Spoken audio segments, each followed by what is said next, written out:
Hello, and welcome to the MuseScore Café. My name is Marc Sabatella, and I am the Director of Education for MuseScore. I am doing these little talks weekly if you are just joining us, just to talk about, well, whatever I decide to talk about it on any given day, and I'm always open to questions. And I need to turn off my sound as usual. Okay. So these are very, very informal. I just think of some things to talk about and show you some things. And when people have questions, you're welcome to ask via the chat on the YouTube widget, which I need to remember to be checking in on periodically. So there it is. All right. Sorry. This is a Beethoven sonata that I've entered. Sorry, my computer gets very slow while I'm streaming. And I've apologized for that before, but I need to do this again. Okay, so what I'm going to just do is just start entering some music from this example, just so you can get a sense of what might be involved in a typical bit of piano music. This is a Beethoven piano sonata, as you can kind of see. And usually there's a few things you can count on seeing in any piano music of any complexity, and those same things might occur in other music also, but they'll occur over and over again in piano music. So I'm just going to go ahead and get started on doing this and talk about how I might do that. So I'm going to start by going over to MuseScore. Oh, well, one thing I should mention first is, boy, in an ideal world, I would be looking at this music and the MuseScore window simultaneously. I actually prefer working from printed music when I'm transcribing things like that. So, but so that you can see, I'm going to set this up so that I can just have the windows side by side. And I'm sure there's some more clever way of doing it than what I'm actually doing here. Well, this works. So here's my MuseScore window, and I'll just make it half width also. And actually, this half width business isn't really going to be very convenient. So more likely, I'm just going to flip back and forth between the windows. One thing I can do, though, is I won't need the inspector while I'm entering music. So I'm just going to go ahead and close that. And I'm going to make the music a bit narrower. I'll just say page width so it fits. All right, now the next thing I need to do, though, is actually create a piano score. So I'll Control N, and I should be looking. So this is obviously a German edition here.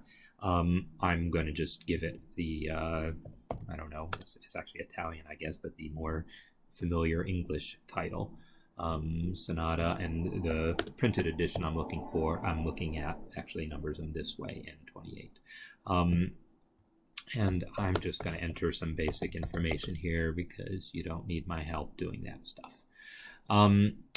It's really about the music. So there's a grand staff template here, but there's also, if you scroll down a bit further, a piano template. Now, to be honest, I haven't really investigated to see what the differences are. It could be it's the exact same thing, although look at this. 1, 2, 3, 4, 5, 6. This is showing 6 systems on the page.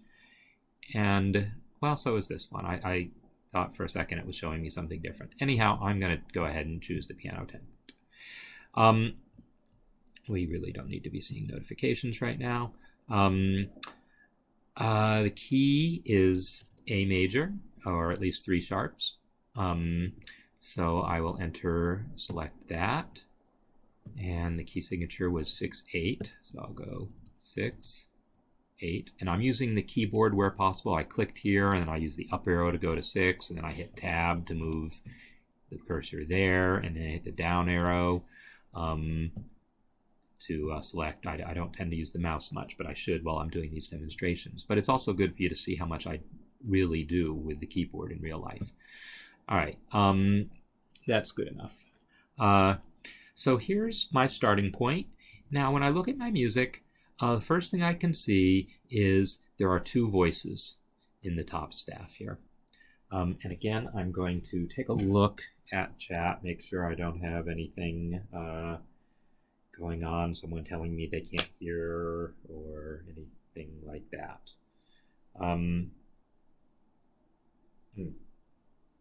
The phone is now behaving very poorly. That's unfortunate. Okay, here we go.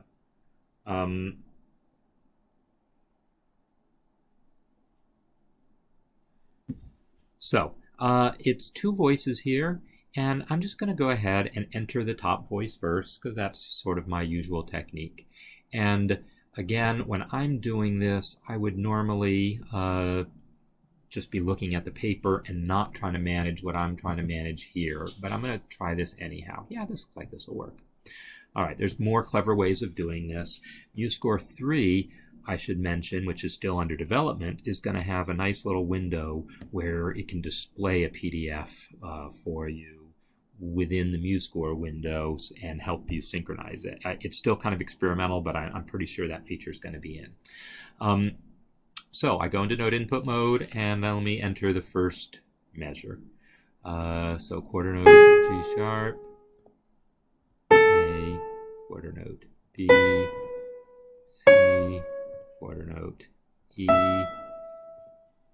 D. For some reason I expected to hear a D sharp there, but it's not. And then a B, and then eighth note A. All right, those are the first two measures. Great. I'm going to go back, Control left arrow to go back to the first measure, and now I'm going to switch to voice 2. Control Alt 2 is the shortcut for that, and start entering those notes. And these are all eighth notes, so I've got my eighth note selected. E, but down an octave, so Control down. B, F sharp, E,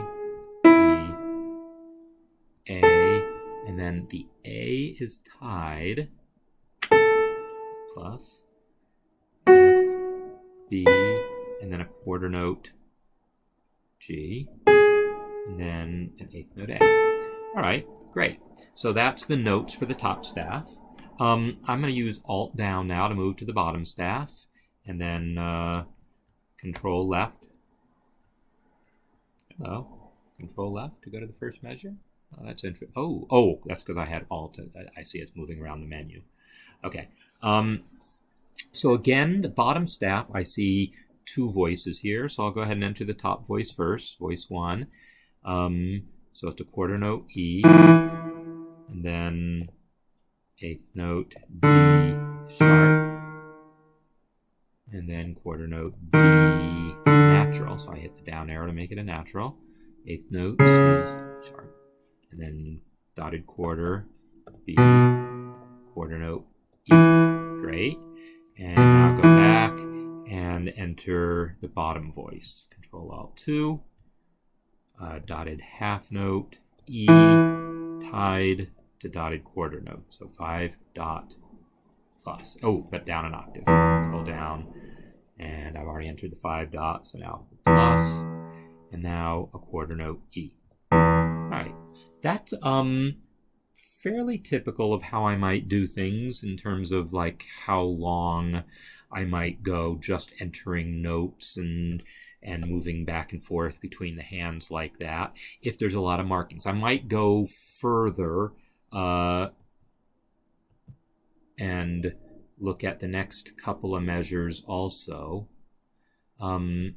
before I worry about markings. Sometimes I do the markings first. But let me go ahead and talk about markings, because when I look at the next measure here, it looks like a lot of the same things, a lot of the same issues. There's some ties, there's a couple of rests. I hadn't really entered any rests yet.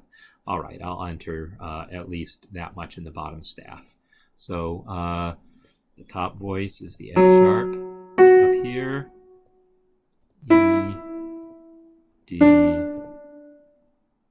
C, and then dotted quarter C, eighth notes C, A, G, and then going back to the bottom voice, Control Alt 2. I need a quarter rest, so 5, 0, 4, 0, and then dotted quarter note A, but up an octave, quarter note C sharp, down an octave, eighth note D, dotted quarter E. Okay.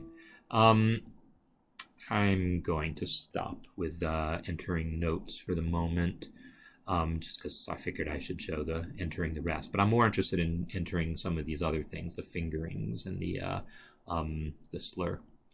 All right, so I'm going to enter this slur next, and you can enter slurs while entering notes. If you press the S, which is the shortcut for slur, while you're entering notes, that actually works. I find that a little distracting, though. So I'm not going to do that. So I'm going to... Yeah, I'm going to have to fiddle with this positioning a little bit here. There we go. All right. So I select the G sharp and I select the B, the end note, and I actually selected the range. If I do this, I think it's going to add it in both voices. Yeah, it does. And I didn't want that. So instead of selecting the range, what I really should do is control click this note. So only those two notes are selected. Now when I press S, it just connects those two. Okay. I see now that there's crescendo and decrescendo, which I saw, and notice that in order to squeeze it in between there, the editor has chosen to kind of angle the marking. Other editions I have seen of this don't do that, but this one does. Now, before I get that far, though, I can see already that there's this collision here. This beam is hitting this stem, and now I get to decide what to do about it. Now you can see that their stems are much shorter here, and certainly if I shorten this stem, that will fix the issue. The question is, do I want to do that, or do I want to add more space? I'm gonna assume that I can just do what they did. So I'm double clicking the stem. This is one of the things you do have to do by mouse, and then dragging the left handle up. If you drag the right handle, it changes the angle, as you can see. So let me undo that and get back to what I wanted. You can also do this with the arrow key once you've double clicked it. So there we go. Now the crescendo is actually starting right after the E, but you can see they've also nudged it a little bit to the right to make some room. But logically, it's starting here. I'm going to go ahead and do that. I'm going to select from, I'm just going to basically select the measure and say crescendo. And now I'm going to try to, crescendo, the shortcut is the less than sign, which looks like a crescendo. So it's hitting things. Now is when I do wish that I had the inspector, because it lets me do some things with the keyboard, but that's okay. I could press F8 to display it and just move it down a little bit. So I'm just moving it down a tiny bit. Now if I move it down far enough, you see I didn't actually have to do the angling. It's really, I mean, it's always going to be up to you, but because it's interesting to know how to do that, let me bring the inspector back. And scroll this outwards a little bit. So notice, see here, it says allow diagonal. If I check that, now when I double click this, I'm going to get a handle that lets me do some things. And by allowing the diagonal, I can do this. It's not really buying me anything, really. This handle here lets me adjust this. And then I think I can also like adjust the angle of the thing and make it a little less steep. I mean, not the angle, but the spread of it, if that's going to be helpful to me. So I can do those things to get it to look more like the original. I opened it up way too far. I was just doing that to show you that you can. I'm personally not wanting to copy every detail of how this editor chose to do things. If I think I can do things in a way that works well, that's a little simpler, I'm going to do that. So I'm going to select this thing and press Control-R to reset all those modifications and just do what I did in the first place, which was just a vertical offset. And to me, that's really good enough. I like that.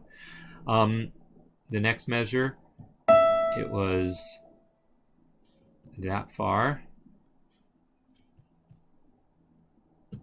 I should have turned off notifications.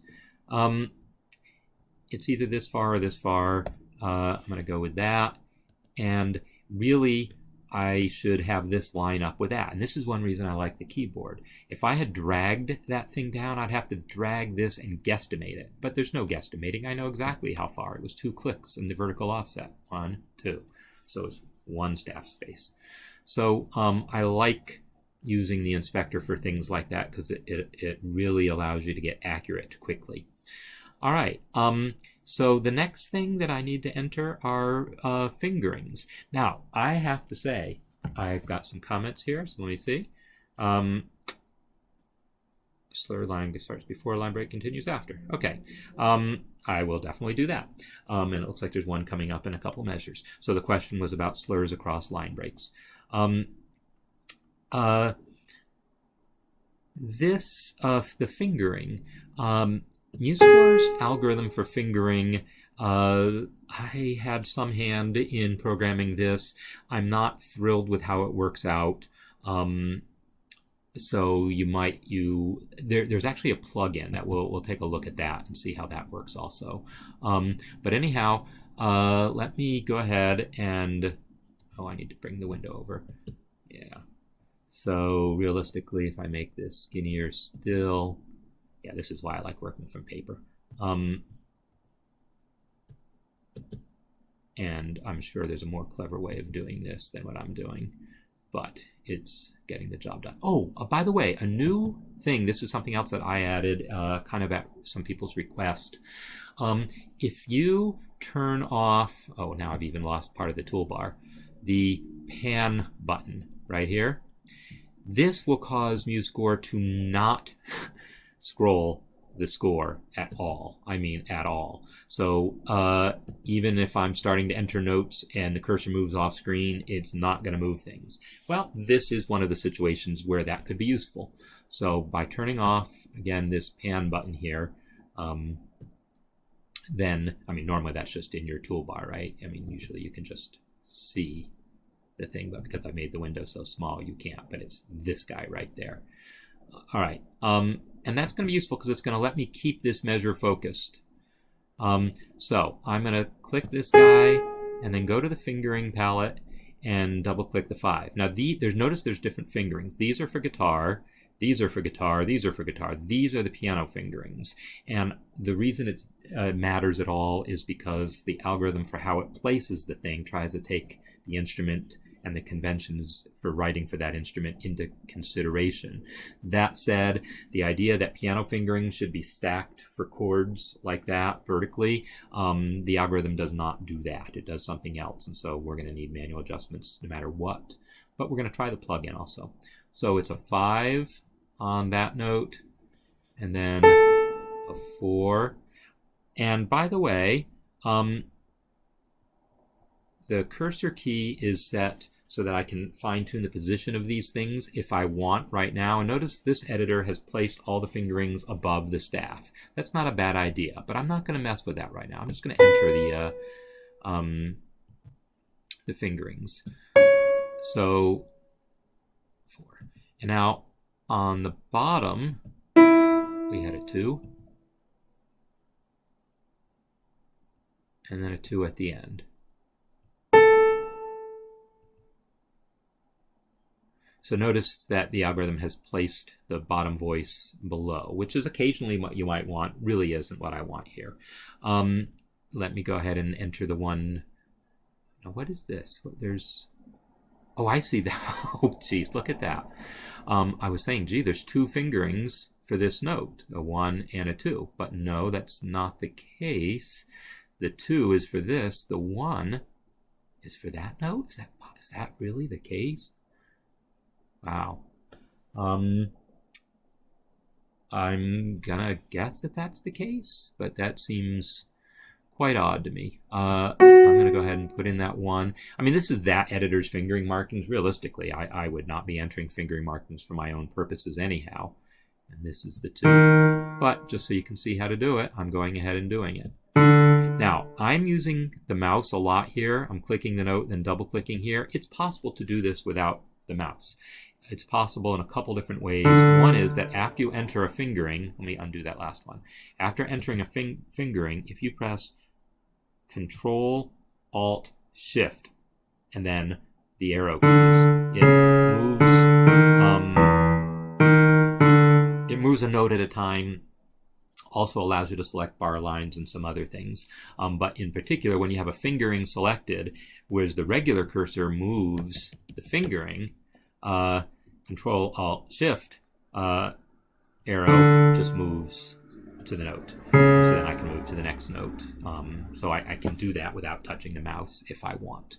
But I have to think about it.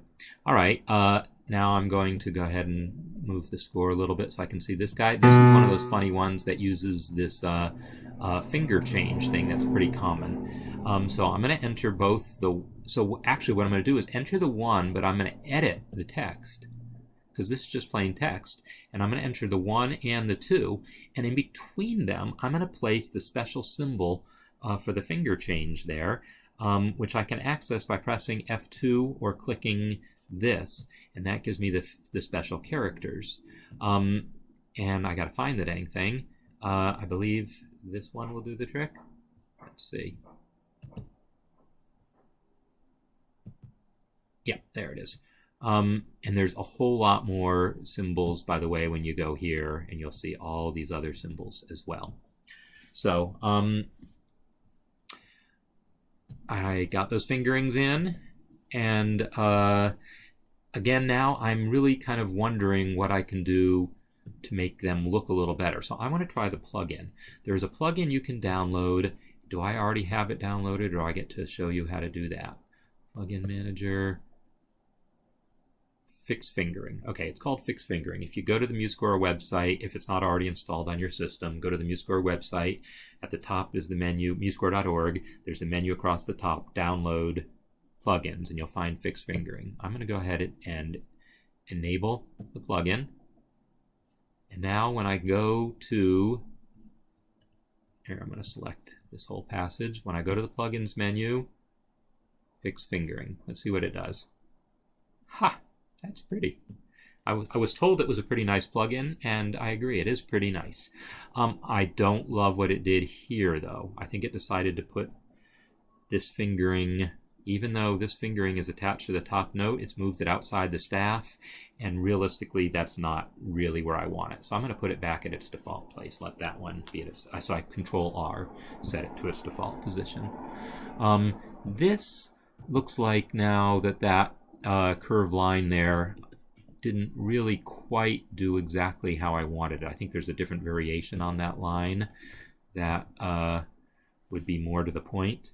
So I am going to see, I actually don't know where that other version of that symbol might be. Here's some under curves. Those are for lyrics. If I go under musical symbols, yeah, to be honest, I don't know. If someone wants to tell me, I would be really happy to find out.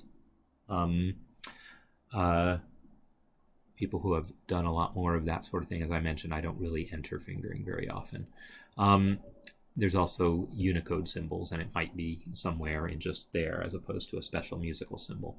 So I'm not going to worry about that for now. So the question came up about slurs across the system break. So what I'm going to do is I'm just going to copy and paste this measure, this couple of measures over here, and there. That caused the problem to happen right there. So this slur is now across the system break. Now, by the way, I did that with copy and paste, but let me make sure that people understand how to add that slur. Remember how I did it. I did it by clicking this note and then control clicking the end note and then pressing S. That's a fine way of doing it. And this one actually doesn't happen to look, this slur doesn't actually look horrible. It's not great, but it's not horrible. But a lot of people probably don't know about that way of entering slurs, and you might be more used to using drag and drop. And if you try dragging one onto that G sharp, it just goes here. And now you're trying to figure out how to get it to continue onto the next line. And people probably try to do it by dragging and then figuring out, oh, I don't know how to make that work. Can I even do this? Hey, it does. Wow. It's a little smarter than I thought, but that was actually kind of awkward and a pain.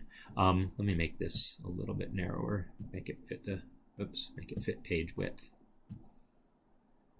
There we go. So that actually worked a little better than I thought, but for many of you, you may have not figured out that if you drag hard enough or long enough when dragging and really drag it to specific notes, it does reattach. Probably a lot of people are just dragging and then hoping it'll move, and it doesn't move to the next line. Well, when you're using drag and drop and it places the slur somewhere other than you want, let me just get rid of that and try it again.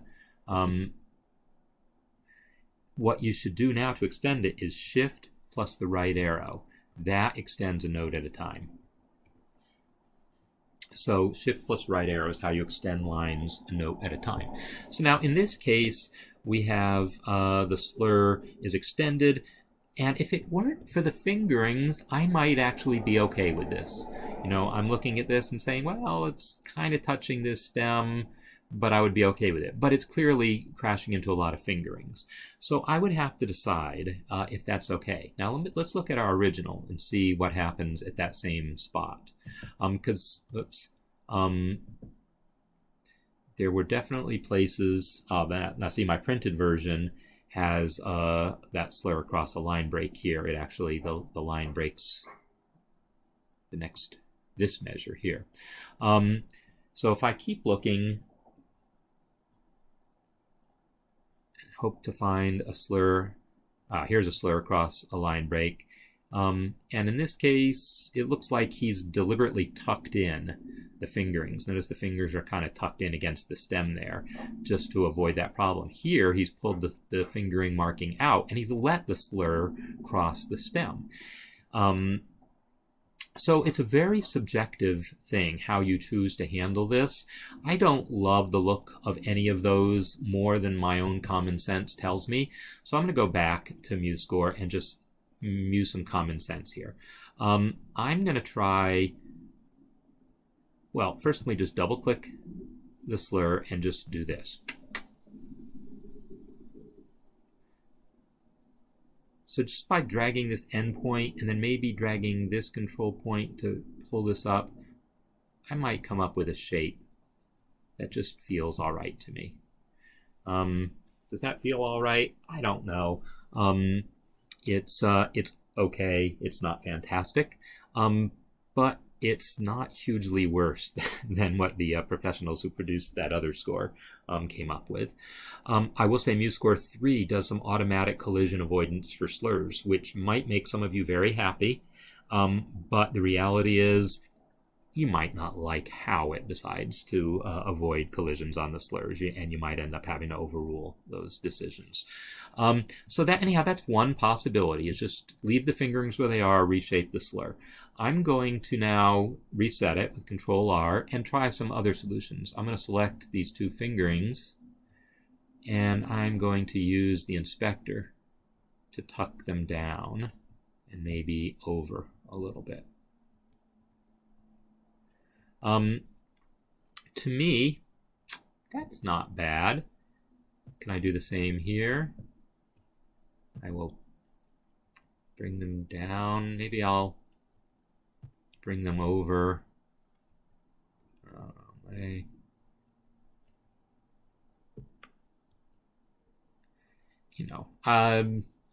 This is very much a judgment call whether you're okay with things like that, or maybe it's a combination of the two. Maybe I make a slight adjustment here so that these guys, oops, I must have the slur still selected. Here we go. It's really going to be up to you how you do these manual adjustments. Frankly, I'm for simplicity. If I needed to have the fingerings, I'm resetting everything here. I think I liked my original solution of just pulling this guy up a little bit. Oh, I reset the fingerings. That's yeah, it reset the fingerings, so I would have to, when I did Control R, I have to rerun my plugin. There we go. All right, now I can do this. So I don't have a magic bullet for the person who asked the question. I don't really have magic answers for handling the slur shaping. I can just suggest looking at examples of how other editors have chosen to do this, and I might make a similar adjustment over here just to make it look more obviously like it continued. And again, when I did the reset, I lost my beam adjustment here, or maybe it didn't survive the copy and paste. I don't remember.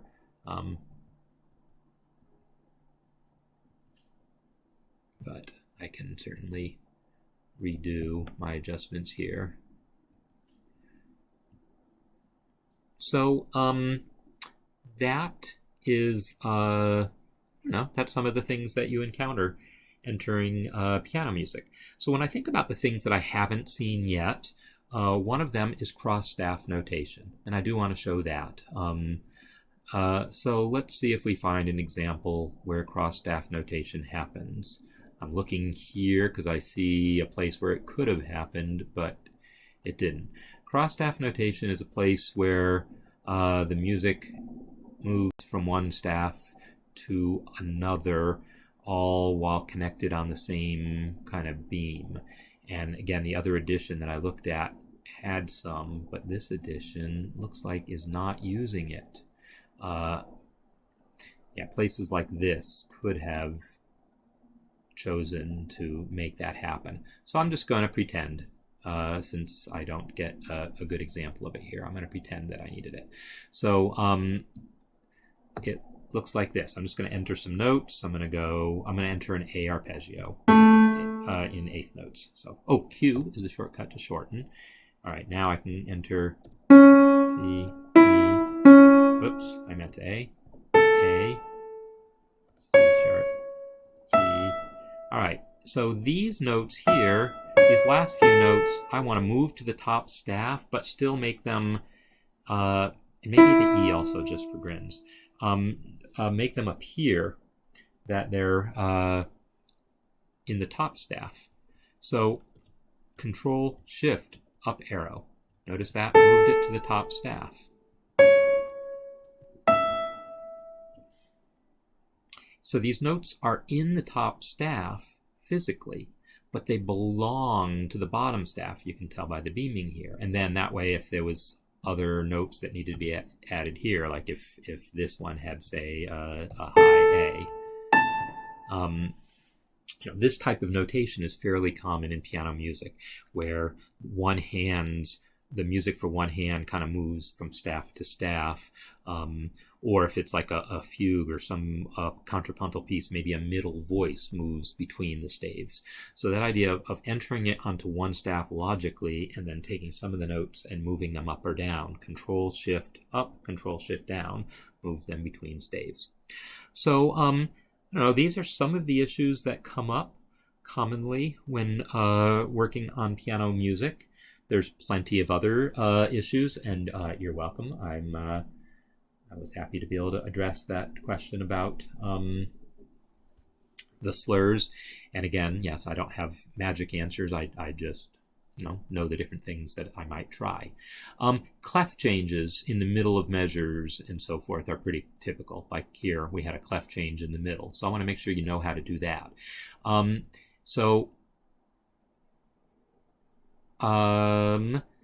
me go ahead and enter that same passage again.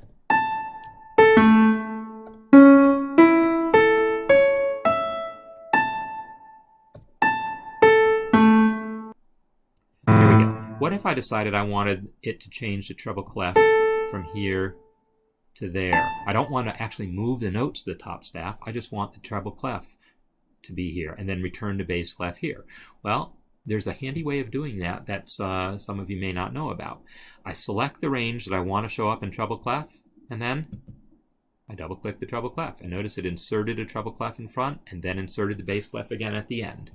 So you can certainly drag the clef to the beginning and then drag the other clef over here, but this is sort of a nice shortcut way of doing it. You select the specific range you want it to apply to, and then just double click the clef, and it inserts the change going in and the corresponding change coming out. The only time it doesn't do that is if you select an entire measure, because in that case it thinks, oh, you just wanted it from there to the end of the score, because that's a real common way that people might want to insert a more permanent clef change. So if you have exactly one full measure selected, it won't put a corresponding one at the end. But if you have more or less than a measure selected, it'll put the corresponding change back. So we saw fingering, we saw slurs, we saw needing to adjust some things, we saw cross-staff notation. Pedal markings are one of the other important things to know about. So they are on the lines palette. And here again, the original doesn't have pedal markings during that passage. It does elsewhere. But as in many places, it's often the case that if you select first, then enter the pedal marking. And I'm going to use the modern style here. Notice it puts the angle there, and now I can select from here to, say, here, or maybe here, wherever, and double click there, and these guys align. So that's a way of entering in the pedal markings. Yes, you can drag and drop. If you drag and drop it, it does that, and then you can double click, and then you use Shift left and right arrow to move it a note at a time. But if you just select the range first, it just enters it immediately right that way. So select the range you want it to apply to, and then double click the symbol you want. Maybe you want it here, and then maybe from here to here you want that one. So that's how you enter that type of marking. The old style marking works in the same way. If I select the range and then use this, it gives me that. It's the way the old style marking works with the pedal change. I'm not as convinced about how to the best ways of doing that, because if I wanted to start another pedal marking here, I think really this I would want attached there, and then do that. I think that's the more common way. I don't actually use this old style marking as often, so I'm not as familiar with how those work. So I've read them and I see them all the time, but I mean, when you want to indicate like a really specific place of making a change, I don't see people trying to do that here. I guess maybe you could just use the arrow keys, or control arrow moves it like a staff space at a time, so it's kind of a larger chunk, and just make it kind of line up like that, and people might interpret it as one of those quick changes. But boy, the modern style there with the angled bracket, that's really the way to go. So anyhow, that's how you enter pedal markings. And again, if your notes are getting so low that the pedal markings are colliding with the notes, you can select several of them by I control clicked them and then use the inspector to change the vertical offset to avoid collisions. You can also, if you know you want to do it with, say, all, like, let me reset those guys. If I want to do it for all 4 of those markings, I could select the range and then right click one marking and say select all similar elements in range selection, and now those are selected. I guess I didn't have this marking fully selected at the time, or maybe because it goes, because it went to the next, when it went to the next note, it didn't count as being part of the same measure when I selected this measure. So yeah, right clicking something and saying select all in range selection will let you select several pedal markings or any type of marking you want at once, and then use the vertical offset here to move them all together. Also, if you know that consistently, the default position for pedals just isn't going to work for you, then you can go to Style, General, Pedal, and just change the default to, say, 9. There we go. Now the default is 9 for everything. So it's very much the case that spending a little time getting the style settings the way you like them will save you a lot of work manually adjusting things later. Okay, I guess The one other thing that I had intended to show that I will show is courtesy accidentals. They're not really specific to piano music, but they are very important. So let's pretend that this D sharp wasn't here. Let's pretend it was a couple D sharps, but let's pretend that this note was meant to be a D natural. Now the rules of notation say this is a D natural, that the statute of limitations on this D sharp runs out when you hit the bar line, and this is a D natural. And you can hear it, okay? D sharp, D natural. But you would never want to force anyone, well, you don't want to make anyone have to remember that this is now D natural. You don't want to depend on their ability to see that bar line and remember that it canceled that D sharp. You should always use what's called a courtesy accidental. And you can add courtesy accidentals using the toolbar by just selecting the note. But that requires you to have thought about where they might want to go. So I want to show you something else. Let me do this. I'm going to make that a C natural. And now this one is a C sharp, so it needs a courtesy. But let me, I'm trying to plug the deck here with a couple things that I want to show you. Let's make this guy be a C natural also, but this one stays a C sharp. So one of the rules that people use for courtesy accidentals is anytime the same note appears in the very next measure, put a courtesy accidental on it. If it's several measures later, don't bother. Well, so here we have the D, and I want to get rid of that courtesy accidental. I get rid of it so I can show you what the plugin does. So this one needs it because there was a D sharp and this is a D natural the very next measure. This one needs it because there was a C natural and a C sharp in the very next measure. Now this C sharp here is a different octave. It technically doesn't need it. Some people will add it anyhow and put it in parentheses. This C natural here, this one, this rule that says only fits in the next measure says that this one shouldn't need it because it's 2 measures later.